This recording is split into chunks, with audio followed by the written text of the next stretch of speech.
Filing 2026 taxes, yeah, that's for 2025. And we're looking at Californians because they have the highest income tax rate in the nation, albeit lower property tax. For the upper end filers, the 24% is the federal rate, 9.3 for the California, making a very easy 1/3 computation. And here are the tax forms. I'm looking at just typical stuff. You're going to take your W-2s and your gig job, add interest and dividends from Schedule B. You have your IRA distributions and pensions if you're no longer working after the age of 73. 85% of Social Security, not taxed in California, some other states do, and capital gains and losses from Schedule D, limited to a loss of $3,000. But wait, there's more. There's a brand new schedule, A1, and it's for overtime, tip income, interest expense on a USA car, and maybe an extra senior bonus.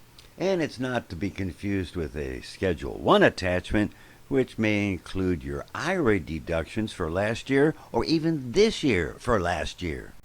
This AGI, adjusted gross income, you get to now subtract your standard deduction or deductions from Schedule A.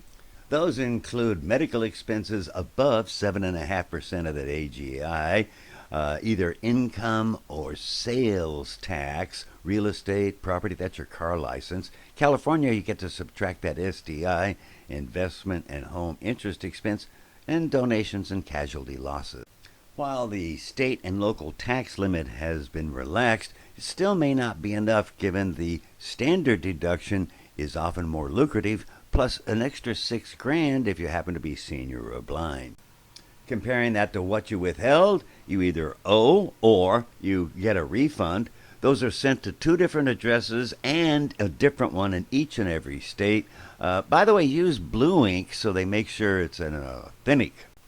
You attach the federal versions of the W-2s and 1099s, mid-page to the left, not attaching the check.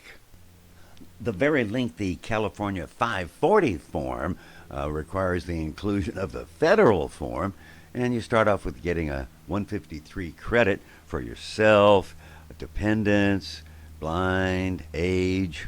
While they want to know your W-2 figure, they use the federal AGI.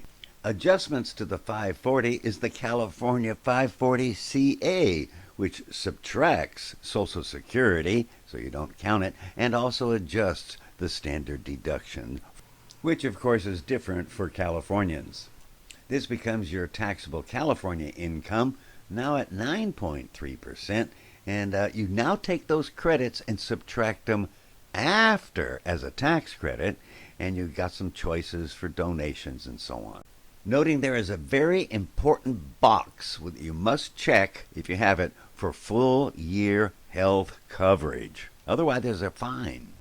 Well, now getting ready to send these in both cases you may need a larger envelope, the size alone requiring 2 U.S. stamps. You attach the versions to, again, the mid-page halfway down. Don't attach those checks. There are addresses for refunds and for payment.